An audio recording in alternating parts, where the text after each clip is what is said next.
asalaamaaleykum mbokki Sénégal asalaamaaleykum mbokki diaspora bi asalaamaaleykum mbokki département de Dakar may dellu si waat tey ci les vidéos de Barthélémy Diaz l'officiel ñëw waxtaan si ak yéen mbokk yi yëgal leen tamit fan nañu toll ci lii di xeex bu ñuy xeex pour mën a aar suñu tefes mooy lu ñuy woowee la sauvegarde du littoral. may njëkk jaajëfee monsieur le préfet de Dakar di jaajëfee madame le sous-préfet des Almadies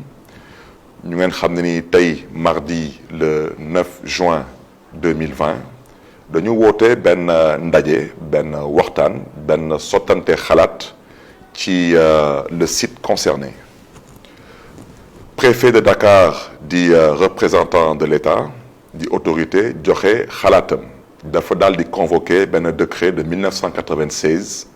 décret boobu mu joxe xalaatam ci fan la commune Fann Point E di commencé ak fu muy jeexee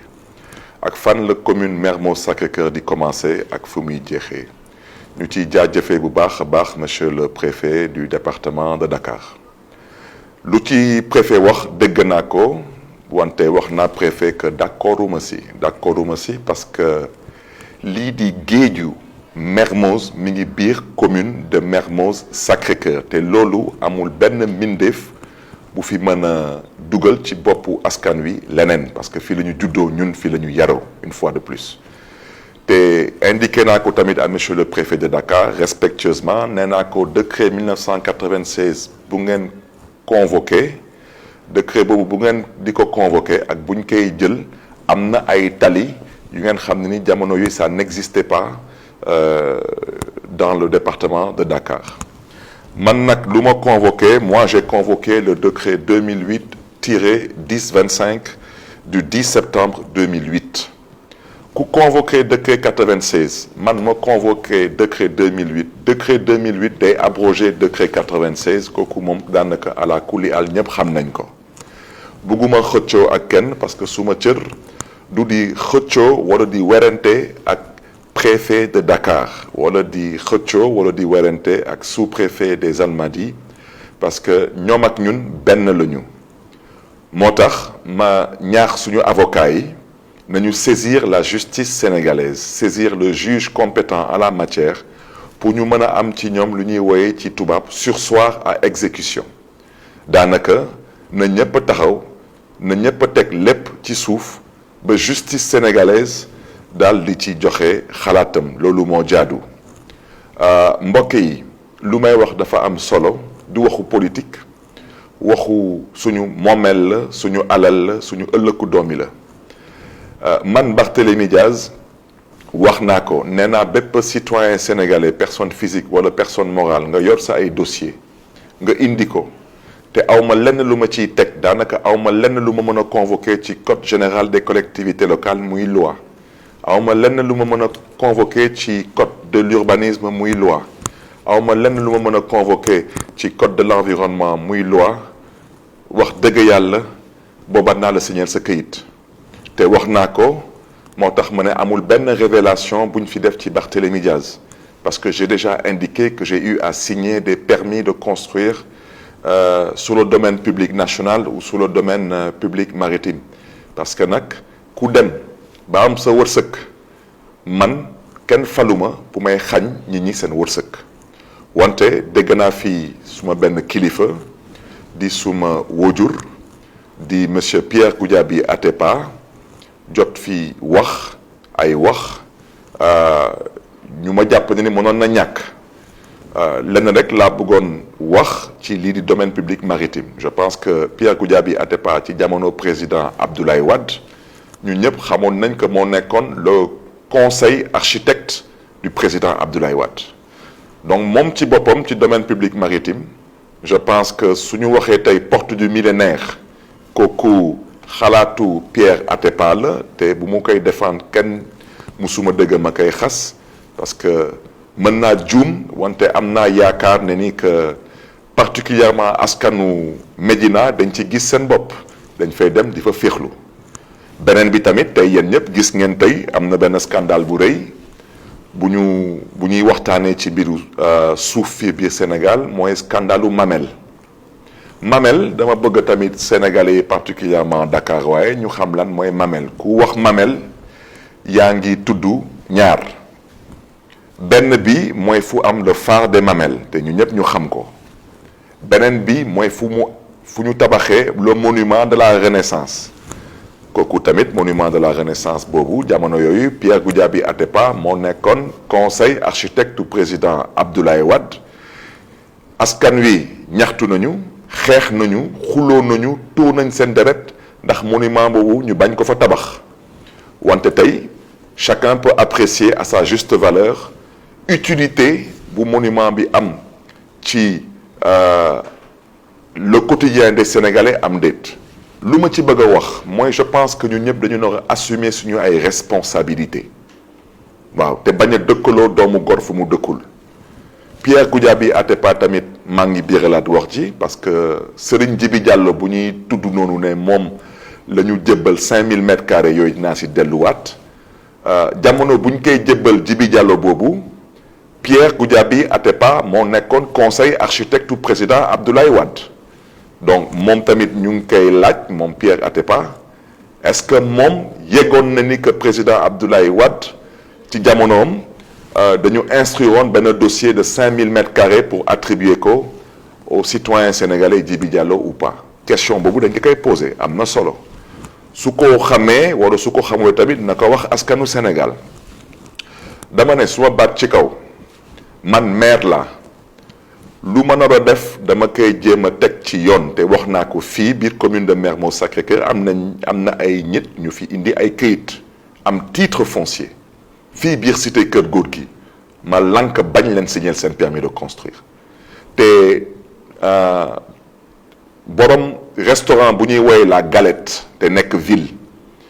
ñoom xam nañ fi may waxee ñëw nañ fii ak seen benn këyit ne ñoom moom benn terrain bu nekk cité Kër Gorgui indi seen këyit lépp mët mën na leen terrain boobu ba ko SICAP di aménager cité Kër Gorgui ci seen plan d'aménagement jardin public la naroon doon kon nag man mënuma signer permis de construire boobu parce que loolu mooy lu ñuy woowee détournement d'objectif te waa domaine ñu ngi may dégg bu ci tegu ci Sacré-Cœur 3 fu ñuy woowee montagne ak vallée am na fa benn bayal bu mag a mag macha allah am na benn société bu ñuy woowee Telium ñëw nañu indi seen ay këyit yi yépp tegu ci yoon ma lank bañ leen signer permis de construire parce que ci plan d'aménagement à l'origine jardin public la woon kon SICAP mënu ko woon njaay loolu xanaa nopp mën na ko dégg te xel mën na ko nangu bu ci tegu mbokk yi mooy dama bëgg a wax ci leer parce que xeex bi moom bu ci kenn am xel ñaar ala kuliyaal xeex dina am waaw parce que ñuñ ko séqal dañu mëtul ay kilifa ngeen may ma dellu siwaat tuuti ci ginnaaw lu préfet de Dakar wax ci gàtt ci lu gàtt daal lu préfet de Dakar wax nee na terrain bu nekk ci corniche bi benn genn wàll terrain bi mi ngi ci commune u Fann Point Amitié beneen genn wàll terrain bi mi ngi ci commune Mermoz Sacré-Cœur te préfet de Dakar da nga may dégg te sous-préfet Almadies may dégg kon loolu man ba ko préfet Dakar waxee ma ne ko mën naa ci bañ a ànd wante nangul naa la sañ-sañ bu la yoon may nangul naa la tamit taxawaay bu nga am fii tey ci biir département de Dakar wante man Barthélémy Dias lu may xeex te mënuma ci d'accord ñit bëgg a jël géeju ñépp ba ko akimo mu doon moomeelu boppam te loolu moo fa am mooy benn lu ma mënul d'accord mooy ñu jël benn waay bu ñuy woowee Djibi Diallo waaw te yàgg naa ko wax nee naa kooku fonctionnaire international la te dinaa si delluwaat ñu ne kooku dañ ko attribuer 5000 mètres carrés moom mu fay ci mètre carré bu nekk mu fay 2450 francs droit de timbre tey mètre carré bu nekk soo ko yóbboo banque ñu jox la ci 1 million ndax lan ndax dañu jël benn contrat de location muy lu ñuy woowee bàyyi ñit jël ko transformé ko mu nekk titre foncier te amul benn mise en valeur bu fa nekk loolu lay ñaawlu xanaa loolu nopp mën na ko dégg te xel mën na ko nangu lu ma wax dama ne Djibi Diallo boobu bañ koy jox 5000 mètres carrés tey ñu ne amatul 5000 mètres carrés 2325 mètres carrés la am dama ne 2700 et quelques mètres carrés yooyu dama ne kan na ko waaxu kan na ko dëpp loolu may wax ci te ñu may waxal xam nañ seen bopp moo tax ma ne ñu ko jël ñoom ñoo jël contrat de location boobu bu ñu doon wooyee bàyyi ñu transformé ko mu doon titre foncier ça s'appelle un détournement de deniers publics moo tax ma ne leen ala kulli al xeex dina am bu ma ciy teg te kooku dama ci insister dama ne il faut qu'on se comprenne dégg naa sànq ku ñuy wooyee monsieur Djibi Diallo sous-préfet de Dakar Plateau yëkkati ay kaddu tudd fa sama tur maa ngi koy ñaawlu bu baax a baax bu ci njëkk dinaa njëkk a jéggalu kii di le préfet de Dakar parce que bépp sous-préfet bu nekk biir Dakar moo la ilif te wax dëgg yàlla tey ci suba démarche responsable le préfet de Dakar tey ñëwee ci site boobu wante nag su ma baat ci kaw comme dëkk bi dafa am lu ñuy woowee VAR na ngeen ma génnal ban VAR fu Barthélémy Diaz tudd Djibi Diallo sous-préfet de Dakar Plateau fan laa ko tudd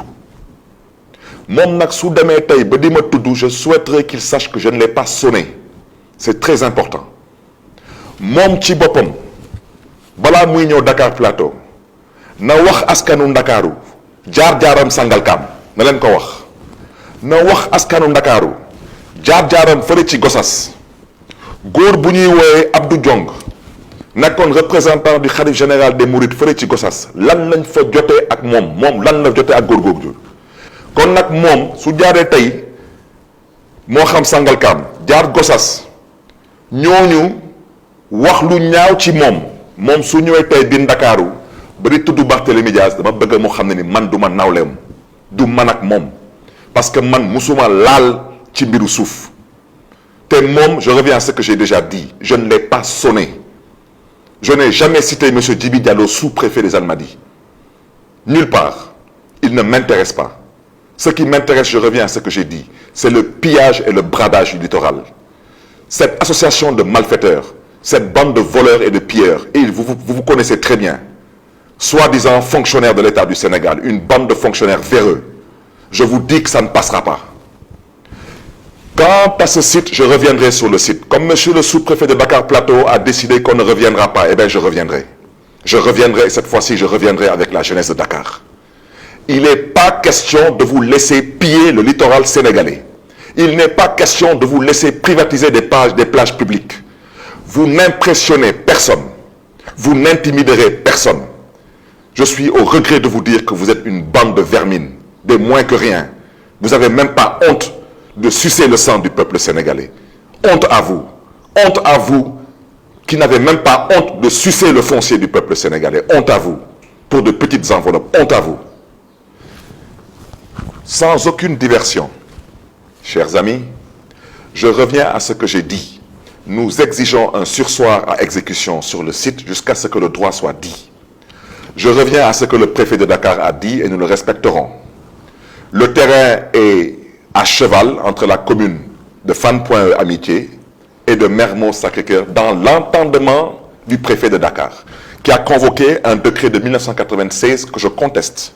Je n'ai pas dit que j'ai raison sous le préfet de Dakar, je dis que je le conteste avec un décret 2008-1025 du 10 septembre 2008 à la justice de dire le droit. Je terminerai par dire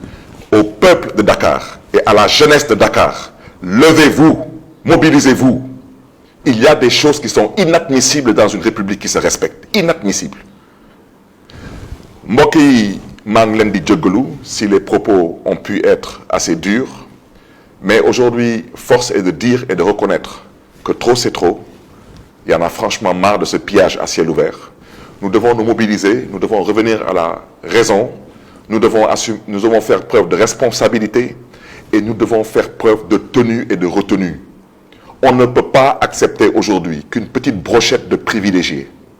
pensent être mieux nés que l'écrasante majorité des Sénégalais et veulent s'approprier toutes les richesses de ce pays avec la complicité, une fois de plus, et les magouilles de certains fonctionnaires véreux. Et si ces fonctionnaires ne sont pas contents, ils n'ont qu'à aller saisir la justice sénégalaise et on verra bien ce que leur mécontentement donnera comme résultat. Mbokk yi ñu ngi leen di gërëm di leen di sant jërë ngeen jëf.